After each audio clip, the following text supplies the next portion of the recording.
Bonjour à toutes et tous, je suis Elisabeth de Hello French. J'espère que vous allez bien et que votre apprentissage du français se passe bien. Aujourd'hui, nous allons voir ensemble des homonymes en français.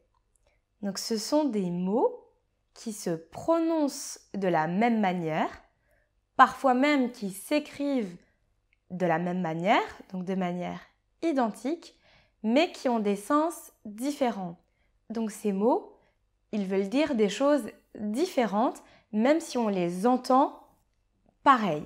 Il y a énormément d'homonymes en français, donc je pense que je vais faire plusieurs vidéos sur cette thématique. Pour voir toutes les vidéos sur cette thématique et d'ailleurs toutes mes vidéos, pensez à vous abonner à ma chaîne. Avant de commencer, pensez aussi à activer les sous-titres pour vous aider à mieux comprendre la vidéo. Commençons tout de suite avec avocat et avocat. Il y a l'avocat qui est un métier.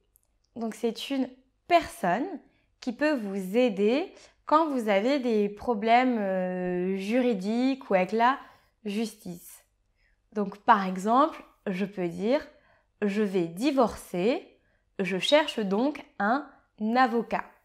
Donc c'est une personne. L'autre avocat, c'est un fruit. Donc c'est une forme ovale, comme ça. C'est brunâtre et à l'intérieur c'est vert et il y a un gros noyau. Donc ce fruit, on le mange aussi beaucoup comme un légume.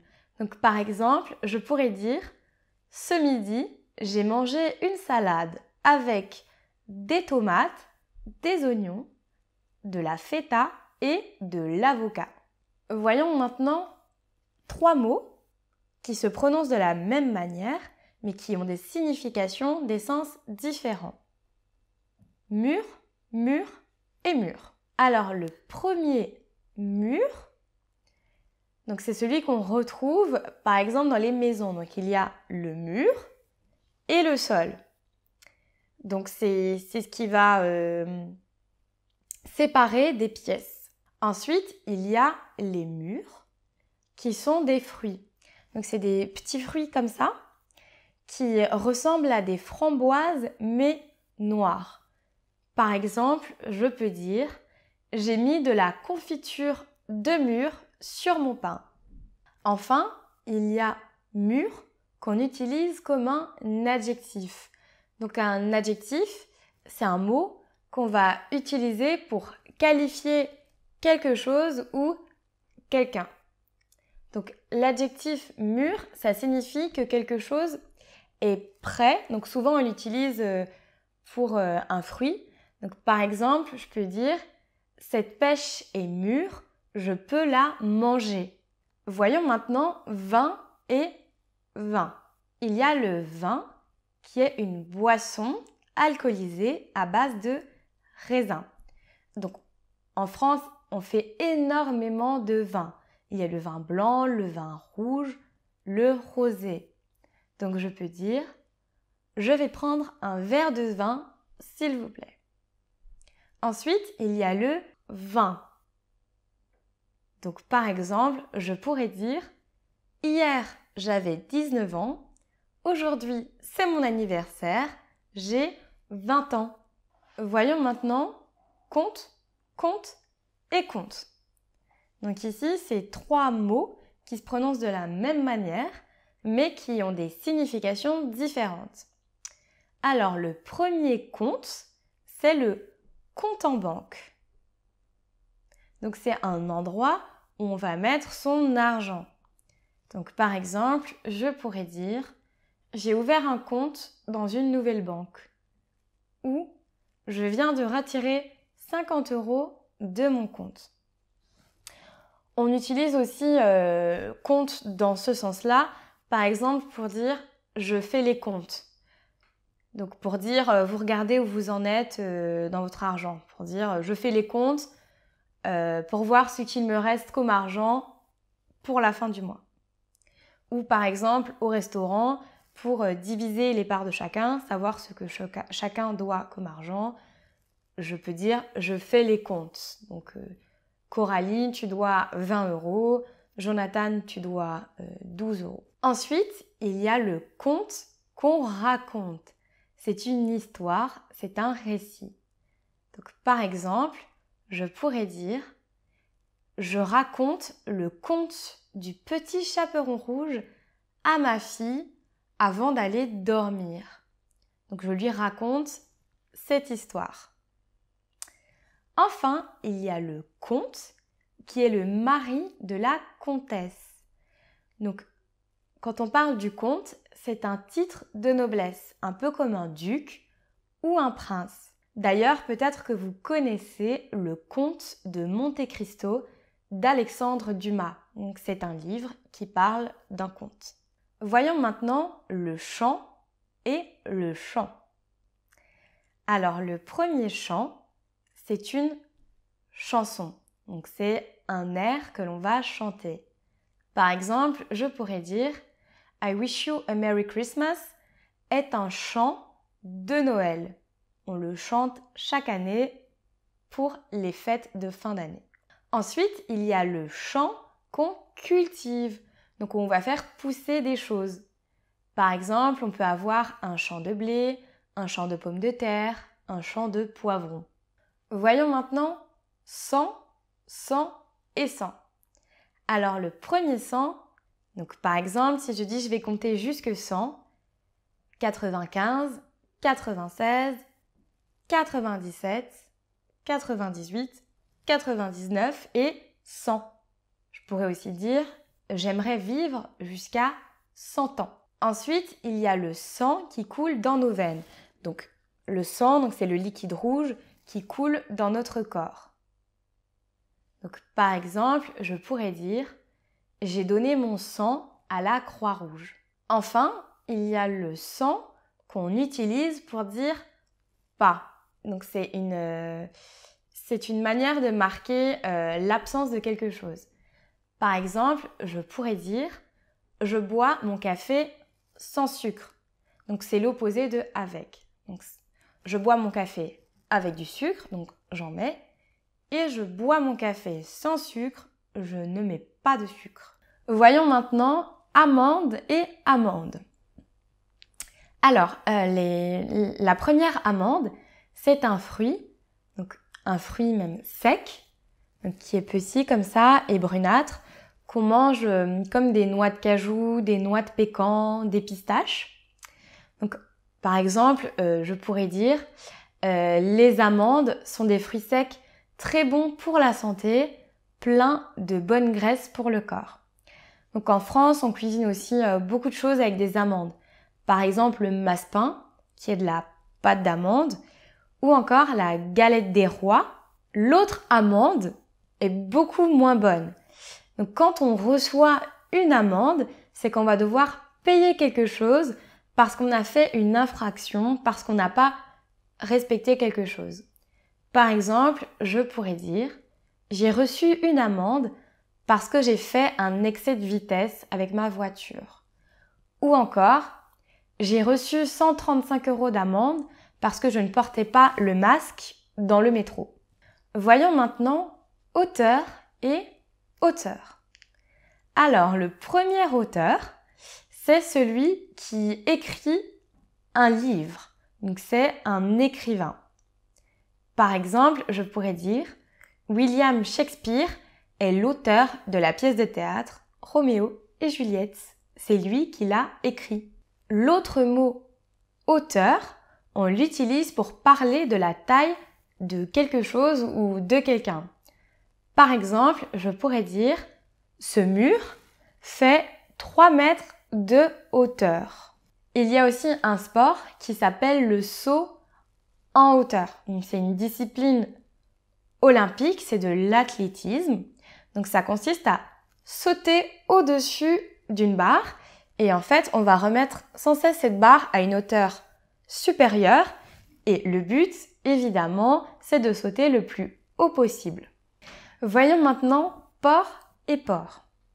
Alors le premier porc, donc on l'utilise pour parler souvent par exemple d'un port de pêche. c'est l'endroit où vont se retrouver les bateaux. Par exemple, je pourrais dire « Je suis allée au port pour acheter du poisson frais que les pêcheurs venaient de ramener. » Récemment aussi, on a beaucoup parlé du port de Beyrouth où il y a eu une explosion et un incendie. Le deuxième port, c'est un synonyme du cochon. Donc c'est un animal. On utilise plutôt porc pour parler de la viande qui vient du cochon. Donc par exemple, je pourrais dire « J'ai mangé du porc ce midi » ou encore « Je ne mange pas de porc parce que je suis végétarienne ». Voyons maintenant mère, mère et mère. Alors la première mère, c'est un synonyme de maman. Donc par exemple, je pourrais dire « Ma mère a 3 enfants, mes 2 frères et moi ». Et il y a la mer qui est une grande étendue d'eau où vont les bateaux. Par exemple, la mer Méditerranée ou la mer Noire. C'est un peu comme l'océan. Par exemple, je pourrais dire « Ce week-end, je suis allée à la plage, j'ai nagé dans la mer ». Enfin, il y a le ou la mère, donc qu'on utilise pour parler de quelqu'un qui a été élu après une élection pour être en charge d'une ville. Donc, par exemple, je pourrais dire Anne Hidalgo est la maire de Paris. Elle a été réélue après des élections en juin. Il y a la boue et le bout. La boue, c'est un mélange entre de la terre et de l'eau. Donc c'est un peu liquide et c'est d'une couleur brune. Par exemple, je pourrais dire j'ai été marcher dans les bois sur de la terre et il avait plu. Mes chaussures sont pleines de boue. Elles sont sales. Il y a ensuite le bout, B-O-U-T, donc qui est un mot qu'on utilise pour parler de différentes choses. Par exemple, je pourrais dire « Je pourrais avoir un bout de gâteau » pour parler d'une part de gâteau. Donc là, on l'utilise pour parler d'une partie de quelque chose. Mais on utilise aussi le mot « bout » pour parler de l'extrémité de quelque chose ou d'un objet. Donc, par exemple, je peux dire « Je suis allée au bout de ma rue » pour dire que j'ai été à la fin de ma rue. On utilise aussi le mot donc bout pour parler de choses concrètes, mais aussi pour parler de choses plus philosophiques. Donc, par exemple, je pourrais dire « Je suis allée au bout de moi-même dans cette course ». Donc, j'ai fait un jogging et j'ai tout donné, j'ai été au bout de mes capacités physiques. Par exemple, on peut aussi dire Patricia me pousse à bout. Ça veut dire que Patricia m'énerve, qu'elle me pousse au bout de mes limites. Ensuite, il y a les et les, l'adjectif. Donc le premier lait, c'est une boisson blanche. Donc par exemple du lait de vache. Donc je pourrais dire tous les matins, je mets du lait dans mes céréales. C'est aussi une boisson qu'on donne très souvent aux bébés. Le deuxième lait, qui est un adjectif, c'est l'opposé de joli, de beau. Donc on l'utilise pour dire que quelque chose n'est vraiment pas beau. Par exemple, je peux dire « Ce tableau est vraiment laid, il ne me plaît pas ». Voyons maintenant OK, OK et OK. Alors le premier OK, c'est pour dire oui. Par exemple, si quelqu'un me dit « Tu veux manger une pizza ?» Ok, ça me dit bien. C'est une manière différente en français de dire oui. Le deuxième OK, c'est le sport. Donc il y a le hockey sur glace et le hockey sur gazon. Mais souvent, le hockey le plus commun, c'est sur glace. c'est un sport qui vient du Canada. Par exemple, je pourrais dire « Ce week-end, je suis allée voir un match de hockey. Le score était très serré. » Enfin, il y a le hockey qui est un petit son qu'on fait. Donc, on dit « j'ai le hockey ». Donc, c'est quand on fait comme ça. Donc, souvent, désolée pour l'imitation, souvent, on dit qu'il faut faire peur à quelqu'un pour lui faire passer son hockey. Voyons maintenant coup, coup et coup. Alors, le premier coup, c'est cette partie. Donc, c'est la partie du corps qui relie la tête, le visage, avec le reste du corps. Par exemple, je pourrais dire regarde mon cou, j'ai mis un nouveau collier. Ensuite, il y a le coût qu'on utilise pour parler du prix de quelque chose. Donc, par exemple, je pourrais demander à quelqu'un quel est le coût pour aller à l'aéroport. Le coût du taxi est de 50 €. Enfin, il y a le coût, C-O-U-P, qui est un mot qu'on utilise beaucoup en français, dans beaucoup d'expressions, et qui veut dire, à lui tout seul, pas mal de choses. Donc souvent, on l'utilise pour parler de la notion de frapper. Donc, par exemple, donner un coup de poing.